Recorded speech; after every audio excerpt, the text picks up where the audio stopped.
حضرت تاج الشریعہ افقہ الفقہا قاضی القضات فی الہند حضرت علامہ شاہ اختر رضا خان مد ظلہ العالی، جن کو ہم نے آپ نے نہیں بلکہ دنیا بھر میں سب سے بڑی یونیورسٹی، دنیا کی سب سے بڑی یونیورسٹی جامع ازہر کا رئیس، جو سب سے بڑے پوسٹ پر وہاں فائز ہے، اس نے مجمع عام میں حضرت تاج الشریعہ کو فخر ازہر فرمایا۔ واہ، فخر ازہر۔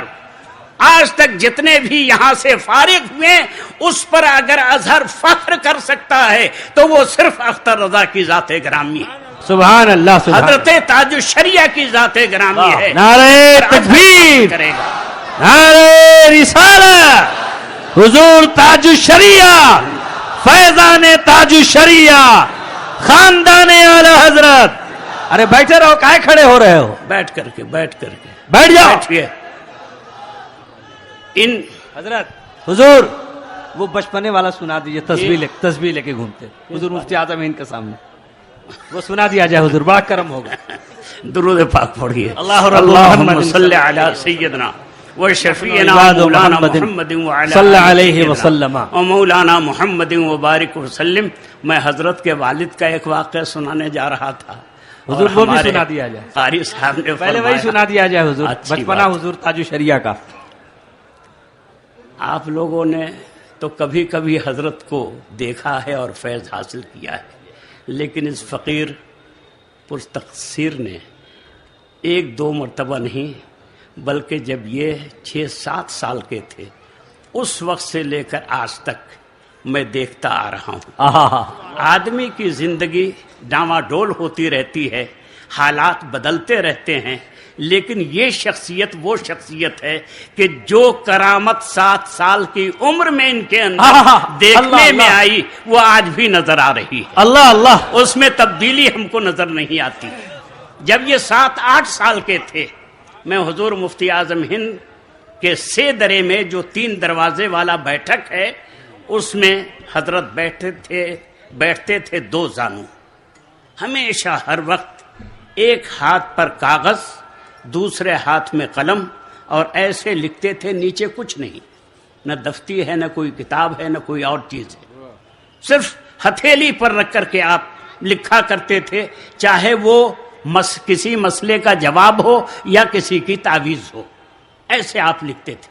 اس درمیان میں اگر کسی وقت حضرت اظہری میاں قبلہ، اس وقت آپ اسکول میں زیر درس تھے، 7-8 سال کی عمر میں، ابھی منظر اسلام میں نہیں آئے تھے۔ منظر اسلام میں آئے جب 8-9-10 سال کی عمر ہو گئی، بلکہ 11-12 سال کی عمر ہو گئی، تب آپ منظر اسلام میں آئے، اور منظر اسلام میں حضرت بحر العلوم مولانا سید افضل حسین صاحب جو میرے بھی استاذ تھے وہ حضرت کے بھی استاذ ہوئے، اور ان کے ساتھ جو شفقت و رحمت ان کی ہوئی، ہم نے نہ ان سے پہلے والے شاگردوں پر دیکھا اور نہ ان کے بعد والے شاگردوں پر دیکھا، ایسی شفقت فرماتے تھے۔ تو جب یہ حضور مفتی اعظم ہند کے سیدرے میں آتے تھے، دروازے میں آتے تھے، تو حضرت کی تسبیح کو اٹھا لیتے، تسبیح کو اٹھاتے اور اس کو لے کر کے گھومتے تھے، پڑھ رہے، وہاں جا رہے ہیں، وہاں سے یہاں آ رہے ہیں، سبحان اللہ، وہاں سے آ رہے ہیں، اور حضرت ان کو دیکھ رہے ہیں اور مسکرا رہے ہیں۔ حضور مفتی اعظم ہند ان کو دیکھ رہے ہیں اور مسکرا رہے ہیں۔ اللہ اللہ، کیا کر رہے ہو حضور؟ آپ تو خالی تعویذ لکھتے رہتے ہیں، لیکن میں تو درود پڑھتا رہتا ہوں۔ سبحان اللہ، نعرہ تکبیر، میں درود پڑھتا، نعرہ رسالت، تقوی تاج الشریعہ۔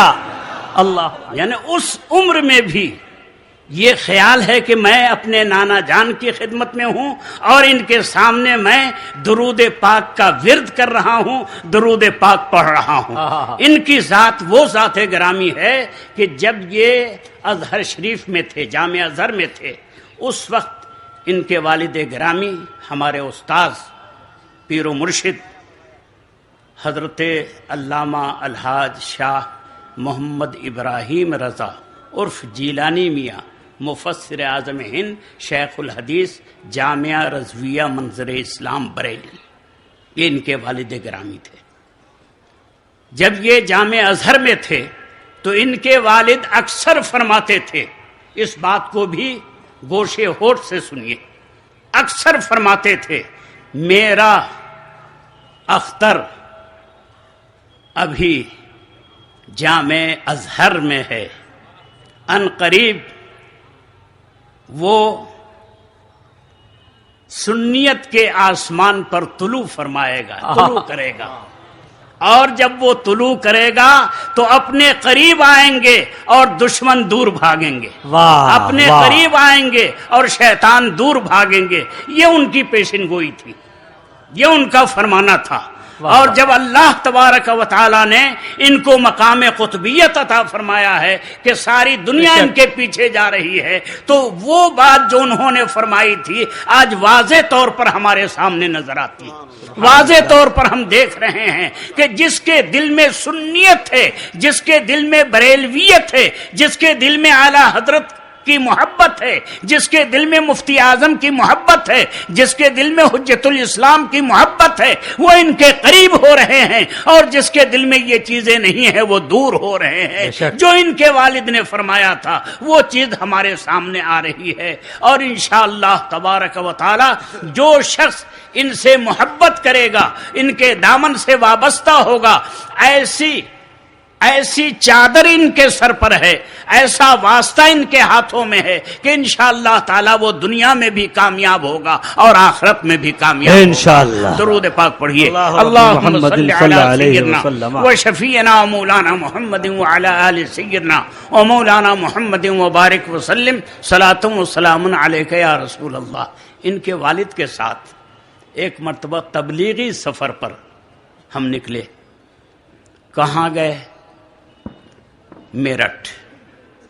میرٹھ ہی میں، قریب ہی میں کلیر شریف ہے، وہاں حاضری دی۔ کلیر شریف سے لوٹے تو میرٹھ کے قریب آ کر کے حضرت نے فرمایا کہ یہاں سے تو قریب ہے دیوبند، چلو نا، چلو وہاں بھی کچھ کریں۔ چلے، لیکن دیوبند گاؤں میں، شہر میں، قصبہ میں ہم نہیں پہنچ سکے۔ اس سے پہلی ہی ایک گاؤں میں لوگوں نے روک لیا۔ حضرت بہت حسین و جمیل، بہت خوبصورت، باڈی ان کی نہایت شاندار، جو لوگ دیکھتے تھے دیکھتے ہی رہ جاتے تھے، دیکھتے تھے تو ان پر فدا ہونے کو دل چاہتا تھا۔ ایسے اللہ تعالیٰ نے اس شکل و صورت کا عالم دین آپ کو بنایا۔ اس گاؤں کے لوگوں نے جب دیکھا کہا حضور رات کو یہاں تشریف رکھا جائے۔ رک گئے، مغرب کی نماز مسجد میں ادا کی۔ فرمایا کہ بھائی آپ لوگوں کو چھٹی ہو تو آپ لوگ بیٹھ جائیے، کچھ باتیں ہوں گی۔ بات ہوتی رہی، لمبا واقعہ ہے لیکن میں مختصر کر کے آپ کے سامنے رکھ رہا ہوں۔ کچھ لوگ بیٹھ گئے۔ حضرت نے فرمایا کہ اگر آپ لوگوں کو کوئی تکلیف نہ ہو تو ہم اپنے آقا کی بارگاہ میں سلام پیش کر لیں۔ بڑا خوش ہو گیا وہ، وہاں کے لوگ بڑے خوش ہوئے، صلاۃ و سلام ہوا۔ اب حضرت کو تعجب ہوا کہ تم لوگ دیوبند کے قریب رہتے ہو اور یہاں اتنے شوق سے والہانہ انداز میں درود و سلام پڑھتے ہو، اس کی کیا وجہ ہے؟ کہا حضور یہ آپ لوگوں کی دعا ہے، آپ لوگوں کا کرم ہے۔ ہم نے اپنے باپ داداؤں کو جس راستے پر پایا ہے ہم اسی راستے کو اپنائے ہوئے ہیں اور اسی پر چلنے کو فخر سمجھ رہے ہیں۔ ان میں کا کوئی آدمی جب تبلیغ کرنے کے لیے آتا ہے تو ہمارا کوئی آدمی ان کے ساتھ مسجد میں نہیں بیٹھتا بلکہ چلا جاتا ہے۔ یہ تو آپ کے چہرے کی کشش ہے کہ میرا دل چاہا کہ آپ حق پر ہیں، آپ اچھے آدمی ہیں، اس لیے ہم نے آپ کو روک لیا ہے۔ میں یہ عرض کر رہا تھا کہ آپ کے باپ داداؤں نے جو اہل سنت و جماعت تھے، سنی تھے. جو چیز انہوں نے آپ کو دیا، میلاد ہو یا عرس ہو یا فاتحہ ہو یا نیاز ہو، جو کچھ انہوں نے دیا ہے اس کو آپ مضبوطی کے ساتھ تھامیے. انشاءاللہ تبارک و تعالی یہ میلاد ہی آپ کے ایمان کو بچائے گا انشاءاللہ تعالی. یہ اتنا بڑا ملک امریکہ میں ایک ملک ہے سورینام. جب وہاں ہم گئے، تقریر تھوڑی سی ہوئی تو لوگوں کو جب درود پڑھنے کے لیے کہا تو لوگوں نے کون سا درود پڑھا؟ رب سلم علی رسول اللہ، مرحبا مرحبا رسول اللہ. تعجب معلوم ہوا. بوڑھے لوگ، ارے بھائی یہ درود آپ کہاں سے لائے؟ تو یہ درود تو ہمارے دادا پردادا ہندوستان سے لے کر کے آئے تھے. سبحان اللہ. اور یہی درود وہ درود ہے، یہی میلاد اکبر وہ میلاد اکبر ہے جس نے ہمارے ایمان کو محفوظ رکھا ہے اور بدعقیدگی کو ہم سے دور رکھا ہے. یہ کرم ہے میلاد پاک کا. تو میلاد پاک اگر آپ قائم رکھیں گے، اس کے فیض و برکات جب آپ دیکھیں گے تو انشاءاللہ تبارک و تعالی کبھی اس کو چھوڑنے کی کوشش نہیں کریں گے. اللہ تعالی ہمیں اور آپ کو اپنے اسلاف کے قدم پہ استقامت عطا فرمائے اور اسی پر چلنے کی توفیق دے. وصلی اللہ تعالی علی خیر خلقہ ونور عرشہ سیدنا و نبینا و مولانا محمد وعلی آلہ واصحابہ اجمعین برحمتک یا ارحم الراحمین. سبحان اللہ. واہ، دیکھا آپ نے، بہت ہی عمدہ بیان، دلوں کو چھو لینے والی باتیں. بریلی شریف کے اکابرین کے صحبت یافتہ حضرت علامہ مولانا مفتی عبدالواجد صاحب قادری رضوی اپنے خطاب نایاب سے آپ کو بہرور کر رہے تھے.